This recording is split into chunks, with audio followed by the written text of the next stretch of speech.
approve? What's to approve? I love the kid. His name is Vince Welnick. He's my son, and he plays keyboards for the rock group The Tubes.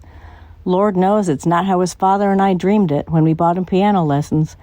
As a mother, I know too well how the rock scene cripples those not tough enough or wary enough to pick their way through its landmines. But I had to make a choice years ago. Either live with the fear and keep a hand on a kid's shirt tail, or kick him out to the street and reject him along with his lifestyle. The latter would buy me nothing except the dubious right to claim I wasn't involved if he were to fall prey to the pitfalls he would encounter.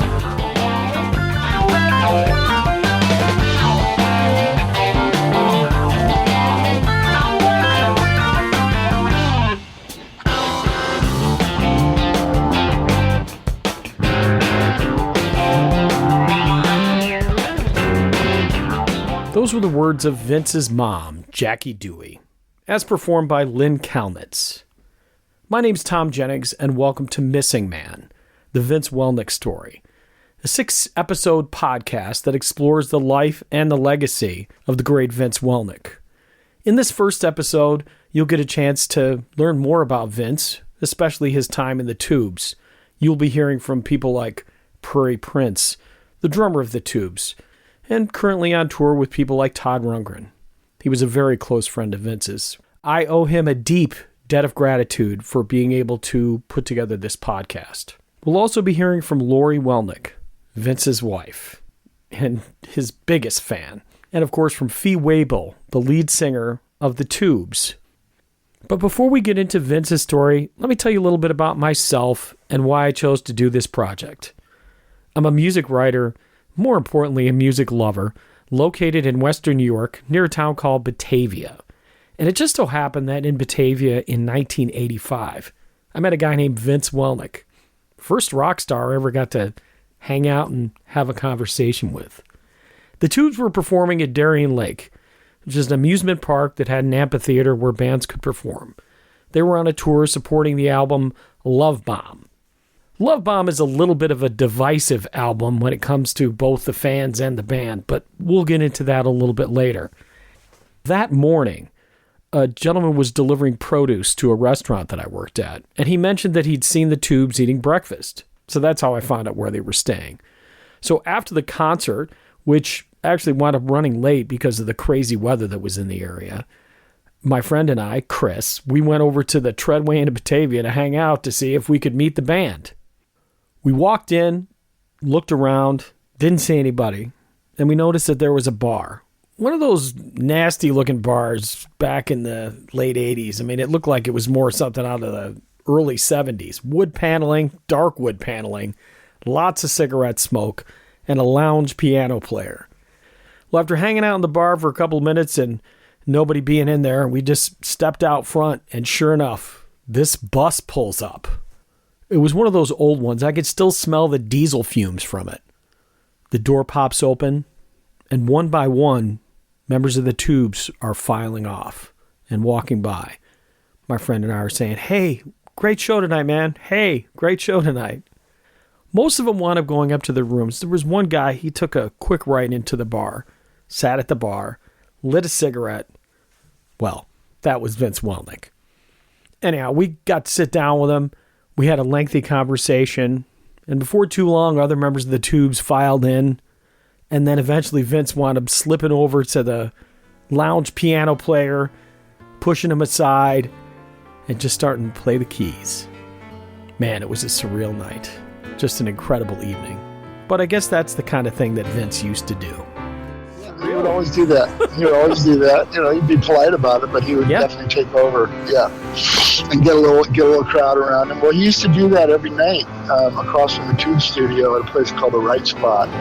And he would close that place down. The memories of people that still go to that place go, yeah, we remember Vince coming in there and closing the place down and going back to our studio and sleeping on the bench over there at our recording studio. That was Prairie Prince, who's an important part of Vince's story on both a musical and personal level. We'll be hearing his voice throughout this podcast. Now we'll talk about Vince's life and career as a musician. His talent was undeniable, but his story has remained largely untold. Vincent Leo Welnick, born February 21st, 1951, in Phoenix, Arizona. From a young age, he was drawn to music, not just as a listener, but as someone who saw the keyboard as a gateway to something bigger. His playing wasn't just technical, it had personality, it had heart. And that heart would lead him to a career that spanned some of the most dynamic and influential bands in rock history. Now, most people come to know Vince as the keyboardist for the Tubes, just like I did. They were a band that blended theatricality with rock and roll in a way that was completely unique.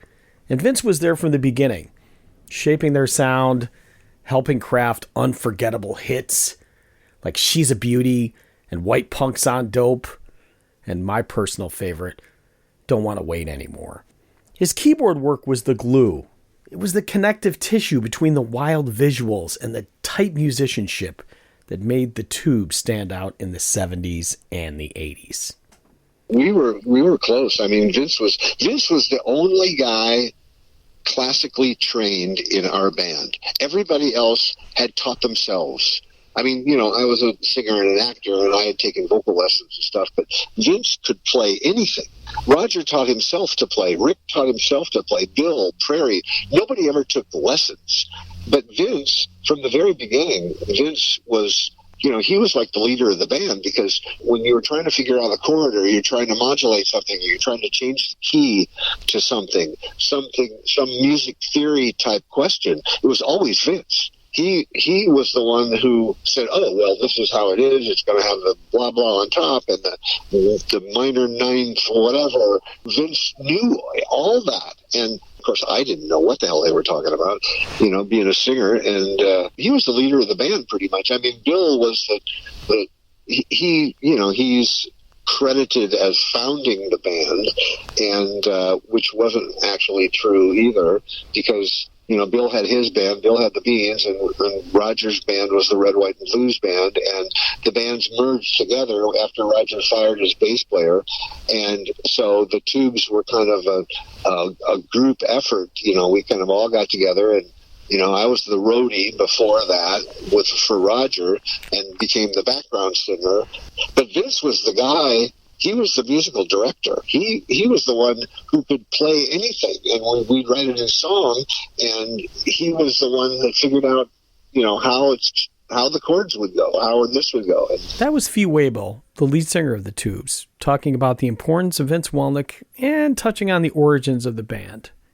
Many people associate the Tubes with San Francisco, the same place where the Grateful Dead came from, another band that Vince will eventually be a part of. When I asked Prairie Prince, drummer of the Tubes, how he met Vince Welnick, he not only told me about the beginnings of his relationship with Vince, he gave me a background history on how the Tubes eventually formed out of two bands, and they wound up in San Francisco.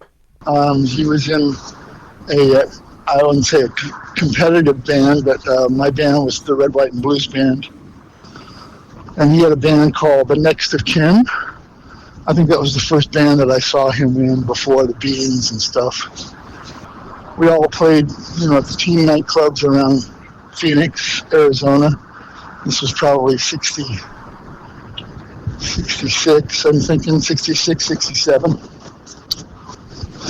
I remember, you know, just meeting him a few times, and he was good friends. He had gone to high school with our bass player, which is David Killingsworth, and he had introduced me to Vince as his compatriot from West High School in Phoenix. So the two of them went to that school, and I met Vince, you know, just briefly, really, but admired him as a musician with that band. Probably the next time we really met up again was maybe a year or two later, probably a year later. We probably did some gigs together and got to know him a little bit more. And then I think he moved to Los Angeles with Rick Anderson, who was, I can't remember who he was playing with at the time, but that became the Beans eventually with Phil Spooner and Bob McIntosh.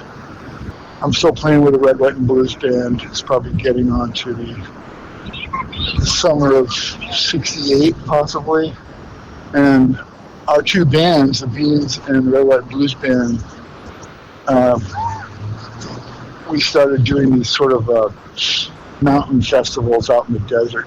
And I remember, I have a picture of Vince standing on one of the big rocks out in the desert after we had, it was probably '68, probably spring of '68, and we would get a compressor, drag it up on top of this mountain, and take our instruments and play music from sunset to dawn. Wow. We did that a few times. One of the times I remember my band opened for Zephyr. They were that was the band that Tommy Bolin was in from Colorado, and I think that was probably maybe a year later. I'm not sure. I'm getting '68 and '69 mixed up, because in '68 I got busted for pot, and I had to move back out of my first little home away from home back to home and go to junior college. So that whole year almost is kind of a little unclear to me. But anyway, we did the Desert Festival with Tommy Bolin after our show there, and that kind of started the lead to do a few more of those. Then we had a couple, they're sort of like little hippie fests that we put together with some kind of hippie promoter from Phoenix or Tucson.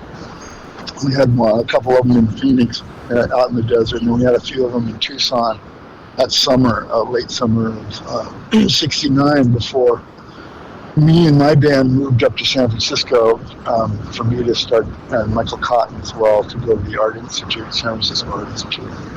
So the rest of my band moved up there. The Beans, in the meantime, with Vince and Bill and Rick, Bob, continued in Phoenix for another year, just, playing themselves out. They were like the top band, sort of Grateful Dead meets 10 years after, Jan Stan kind of stuff, and got a good following there. But then they got tired of Phoenix, so they moved to San Francisco the following year, probably, I'm thinking like early 1970.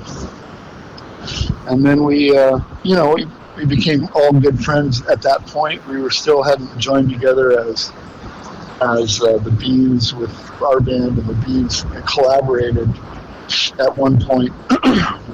Our bass player left, and it was just Roger and Fee Waybill and myself joined up with the Beans, and then we became the Beans with accompanied by we were called Radar Men from Uranus. So that was our moniker at that point in the band, the Beans. And then we just dropped that after we did a couple of these space operas where everybody dressed up in outer space outfits that we made and painted our bodies, airbrushed our bodies with silver paint and different colors and stuff like that. And we were the it was called The Ascension of the Mother Lode, which was written by Vince and the guys at the Beans, mostly Bill Spoon. And we did that a few times around the Bay Area, including the Art Institute, where I was going to school. Michael was. And Michael Cotton at that point hadn't really joined the band as a musician. He was our light show. He was our artist resident light show guy, and the name of his light show was The Colorful Baby. And so that was our original San Francisco cropping. Once we all got together, it became the Beans. Unfortunately, I know I'm getting a little ahead of myself, so I'm not talking about Vince too much, but Vince was right there with all of us, throwing his ideas about music and just being the most amazing character. First of all, he was more knowledgeable about actual music than anybody else in the band. He could write music, he could read music. None of us really could do that yet.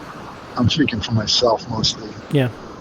But anyway, that was what happened, and we continued on as the Beans for a little while. But then a record came out from the East Coast entitled The Beans, and so we said we're gonna have to find a new name.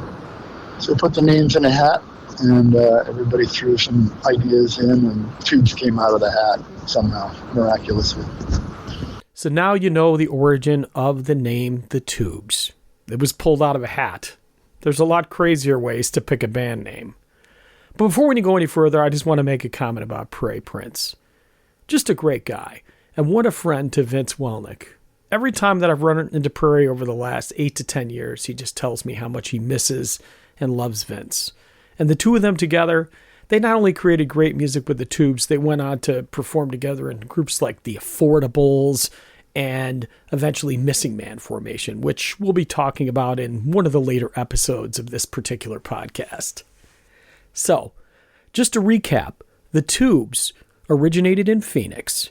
They started out as two bands, the Red, White, and Blues Band, that's the Prairie Prince connection, and David Killingsworth, who will eventually return to the band, and we'll talk about him next episode, and the Beans.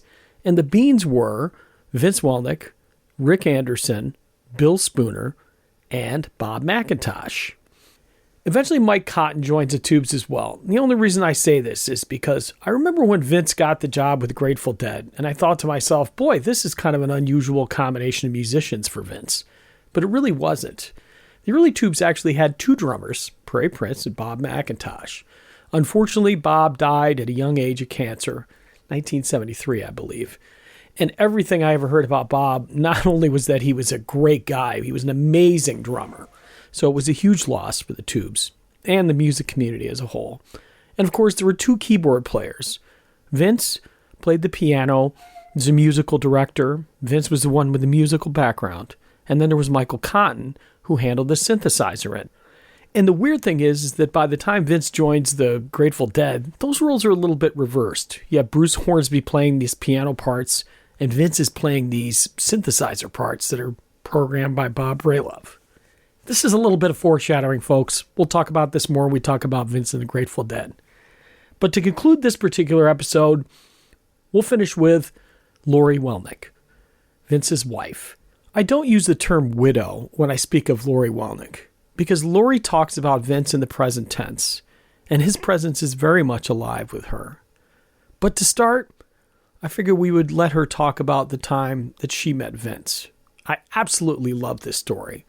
But before we conclude with that, I want to tell you a little bit about how I met Laurie Welnick. I've been trying to do this project for years, or at least it's been on my mind to do it for many years. And I told you some of the reasons. But I didn't feel like I would be able to do this project without somehow getting in touch with Laurie Welnick. She was a bit of a mystery to me. She was an ever-present figure in Vince's life, and as I mentioned earlier, clearly his number one fan. She was the one that really supported him as a musician. But over the years, I'd reached out to her, I just didn't hear anything back. And there was a point where I just felt like I wasn't going to hear from her at all. And I spoke to other people, and they said, yeah, she might participate. One day out of the blue, my phone rings. I answer it, and on the other end, it's Laurie Welnick. A part of me wishes I had recorded that first conversation, because I think she was just kind of feeling me out. But it was one of the most beautiful conversations I've ever had with anyone, not just an interview subject. It was just a woman talking about her life, talking about her husband. It was incredible. So at that point, we wound up setting up the formal interview, which wound up being about 3 hours. Now, we'll get about an hour of that once I get through the edits. Laurie was so forthcoming when it came to everything. But there were times I could really hear the pain in her voice and feel the pain in her heart. But for the most part, what I could really feel is the love. Man, she loved her husband. Not only as a person, but she absolutely loved his music. But anyhow, the story of the two of them meeting, which is where we started out with our first formal interview conversation, is absolutely wonderful. And I certainly hope you enjoy it. Here's Laurie Welnick. Well, the very early 70s was a really crazy time in San Francisco. And I remember calling Vince. I got his phone number from a friend. We'd already met, Vince and I. But anyway, we met, and I called him, and I asked him to meet me at the Chelsea pub on 9th and Irving. And in those days, it was fern bars, giant ferns the size of Volkswagens and stuff. So, I mean, it's noon. It's noon. There's nobody there. And I go in, and, you know, the drink of the time was tequila sunrise. So I ordered one, and I'm sitting by the fern, and it's like 15 after 12. And I'm thinking, oh, my God. I mean, maybe I shouldn't have called him. And now it's 12:30. I had another, and I'm thinking, okay, well, you know, that's it. I'm going to go. So I got up to leave at the exact same time. On the other side of the frickin' fern was Vince. He stood up to leave at the same time. And I looked down at his table. I looked at his table, and he had 2 drinks there, and I had 2 on mine. So we both had been waiting about the same time. But the fern, you know, we couldn't see each other. So we decided, you know, well, what do you want to do? And I go, let's go to the beach. Let's walk on the beach. He said, yeah, let's go. So we went for a beach walk. And, I mean, that was it. We fell in love at the beach, walking and talking. What a great story. And as I mentioned, we'll be hearing a lot more from Laurie Welnick. I hope you've enjoyed this first episode of Missing Man, the Vince Welnick Story. This project is made possible with funds from the Statewide Community Regrant Program, a regrant program of the New York State Council on the Arts, with the support of the Office of the Governor and the New York State Legislature, and administered by Go Art. Special thanks to Prairie Prince, Laurie Welnick, my friend Lynn Calnitz for being the voice of Vince's mom. Until next time, talk to you later.